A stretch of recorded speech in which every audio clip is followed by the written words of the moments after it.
नाज़रीन, सबसे पहले आज़ाद कश्मीर की बात करते हैं क्योंकि ये एस्टेब्लिशमेंट के लिए और हुकूमत के लिए अब दर्द सर बन गया। यानी जिन लोगों ने नफरत फैलाने की कोशिश की, उन्होंने बहुत कोशिश की कि ये कश्मीरियों को गद्दार साबित करें, ये साबित करेंगे वो पाकिस्तान से प्यार नहीं करते, पाकिस्तान के झंडे से प्यार नहीं करते। ये तक कहा गया कि वो भारतीय एजेंट हैं।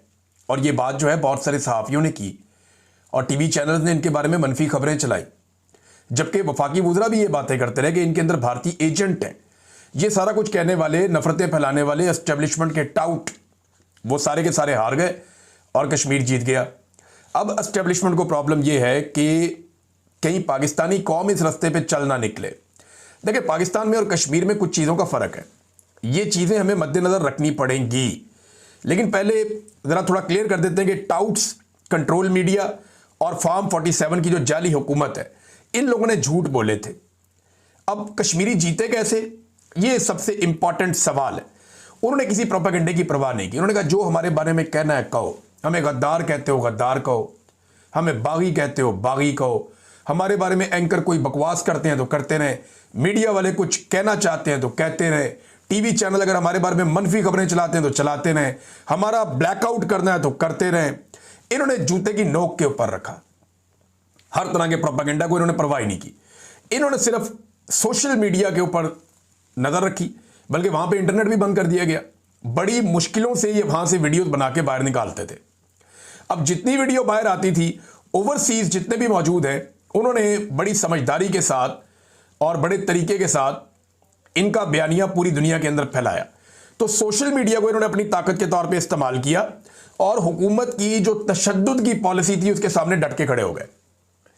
यानी ये, मैं अगर लफ्ज इस्तेमाल करूं, थोड़ा सख्त लफ्ज है, लेकिन इन्होंने ढीठपन का सबूत दिया कि तुम हमारे खिलाफ प्रोपेगेंडा करो, तुम हमें गद्दार कहो, तुम हमें बागी कहो, तुम हमें गाली दो, तुम हमें इंडिया के साथ जोड़ो, तुम हमारा ब्लैकआउट करो, तुम हमारा बाइकआउट करो, तुम हमारे खिलाफ मनफी और माइनस खबरें चलाओ और प्रोपेगेंडा चलाओ और बेशक हमारे ऊपर टॉर्चर करो। हम ये सारी चीजों को जूते की नोक पे रखते हैं। उन्होंने फोकस रखा सीधा, जिसने उनको मारा उन्होंने वापस उसको मारा। ये पुरअमन लोग थे, निहत्ते लोग थे, लेकिन जब इनको मारा गया तो इन्होंने वापस मारा। ऐसा नहीं हुआ कि ये तमाशा देखते रहे। अब पाकिस्तान के अंदर ना इस इंसिडेंट के बाद एक उम्मीद पैदा हो गई। पिछले 3-3.5 साल से हम पाकिस्तान में बहुत ज्यादा फस्तायत देख रहे हैं। अब पाकिस्तान में यह बहस शुरू हो गई है कि क्या यह सब पाकिस्तान में हो सकता है। पाकिस्तानी तो इसके बारे में सोच ही रहे हैं, लेकिन एस्टेब्लिशमेंट और हुकूमत की नींदें भी उड़ी हुई हैं। उन्हें आइडिया है कि जो इनकलाब है वो घूमता घूमता पाकिस्तान के बहुत करीब पहुंच गया है। जो कुछ हमने देखा नेपाल में, फिर हमने देखा उससे पहले श्रीलंका में, बांग्लादेश में, आजकल ये चीजें दोहराई जा रही है मराकश में, अब ये कश्मीर में पहुंच गया और पाकिस्तान के दरवाजे पे दस्तक दे रहा है। पाकिस्तानी जो है ना, वो बड़े जबरदस्त लोग हैं, बड़े शानदार लोग हैं, बड़े तगड़े लोग हैं। ये कई मरतबा निकले हैं और इससे ज्यादा तादाद में निकले हैं, इससे ज्यादा मार खाई है, ताकत के साथ खड़े हुए। लेकिन प्रॉब्लम कहां आ जाती है? प्रॉब्लम 2-3 चीजों में आती है। नंबर 1, एस्टेब्लिशमेंट कश्मीर में वो सारा कुछ नहीं कर सकती थी जो वो पाकिस्तान में कर सकती है, ये हमें मानना पड़ेगा। यानी पाकिस्तानियों को थोड़ी रिजिलियंस ज्यादा दिखानी पड़ेगी। पाकिस्तानी जब जब निकले, कश्मीरियों से ज्यादा बड़ी तादाद में भी निकले। बहुत बड़ी आबादी, बहुत बड़ी है ना, कश्मीर की तो आबादी छोटी सी है, बहुत थोड़ी सी, लेकिन यहां पाकिस्तान में आबादी बहुत बड़ी है। तो पाकिस्तान के अंदर लोग ज्यादा बड़ी तादाद में निकले, लेकिन हुआ क्या कि यहां पे लीडरशिप कंप्रोमाइज कर जाती है, लीडरशिप डर जाती है, पीछे हट जाती है, लोगों को छोड़ जाती है और उसकी वजह से हालात यहां तक पहुंच जाते हैं। अब वहां पे लीडरशिप थी ही नहीं, वो सारे ही लीडर थे, तो वो वहां पे बैठ गए। तो कौम को ये देखना पड़ेगा कि उन्हें खुद अपने अंदर लीडर तलाश करने पड़ेंगे, उन्हें खुद लीडर बनना पड़ेगा। देखिए, अगर पाकिस्तान तहरीक इंसाफ ने इमरान खान साहब को आज़ाद करवाना हो तो क्या उनके पास बाकायदा अक़वाम मुत्तहिदा की, यूरोपीय यूनियन की, दुनिया भर की जो तंजीमें हैं इंसानी हकूक़ की, उनके बाकायदा डॉक्यूमेंटेड प्रूफ मौजूद है कि इमरान खान को बेगुनाह जेलों के अंदर डाला गया है।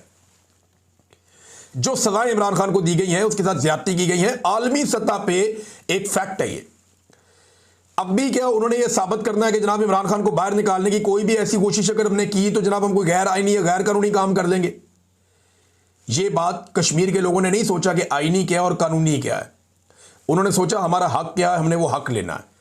उन्होंने टारगेट सिर्फ अपने हक पे रखा और उन्होंने अपना हक ले लिया। 38 मुतालबात वो लेकर आए थे, 42 मुतालबात वो मनवा के वापस चले गए। आज वहां पे जिंदगी का पहिया वापस चल रहा है, लेकिन वो एक अलग किस्म का आजाद कश्मीर है। लोगों का कॉन्फिडेंस लेवल कहीं और है, लोग ओन कर रहे हैं एक दूसरे को। लोगों को लगता है कि ये खित्ता हमारा है, ये इलाका हमारा है, यहां पे हमारा सिक्का चलेगा। बाहर से आगे किसी ऑफिसर को यहां लाके बिठाया जाएगा और वो डंडे के जोर पे हमें चलाएगा, ये नहीं हो सकता। पाकिस्तान में ये फॉर्मूला हो सकता है, लेकिन देखिए ना, आजाद कश्मीर में एस्टेब्लिशमेंट उस तरीके से सामने सिक्योरिटी फोर्सेस को नहीं ला सकती जैसे पाकिस्तान में ले आती है। वजह यह है कि वो एक इंटरनेशनल मामला भी पाकिस्तान का चल रहा है, तो भारत भी उसको मैनिपुलेट करता है, इस्तेमाल करता है, उसके ऊपर आवाज उठाता है। लिहाजा पाकिस्तान अपना मुकदमा भी खराब नहीं करना चाहता था। दूसरा, पाकिस्तानियों को अब यह बात समझ लेनी चाहिए कि यही तरीका है, या घी सीधी उंगली से पाकिस्तान में नहीं निकलता। अगर आपने पाकिस्तान को आईन और कानून के मुताबिक चलाना है, अगर आपने बेगुनाह कैदियों को रिहा करवाना है, अगर आपने पाकिस्तान के अंदर जुल्म, जबर और फस्तायत खत्म करनी है, इंसानी हकूक की पामालियां खत्म करनी है, आजादी इजहार राय पाकिस्तान के अंदर राइज करना है और पाकिस्तान में मैंडेट का एहतराम करवाना है, तो फिर अवाम को यह घी सीधी उंगली से निकलेगा नहीं, इसको टेढ़ी उंगली से निकालना पड़ेगा, जैसे कश्मीरियों ने निकाला। जैसा मुंह वैसी चपेड़। अब एस्टेब्लिशमेंट को भी इस बात का खौफ है, हुकूमत को भी इस बात का खौफ है। देखिए होता क्या है, इसको जरा समझे आप। गोली बांग्लादेश में भी चली थी, लोगों ने वो इलाका खाली नहीं किया तो एस्टेब्लिशमेंट को सरेंडर करना पड़ गया।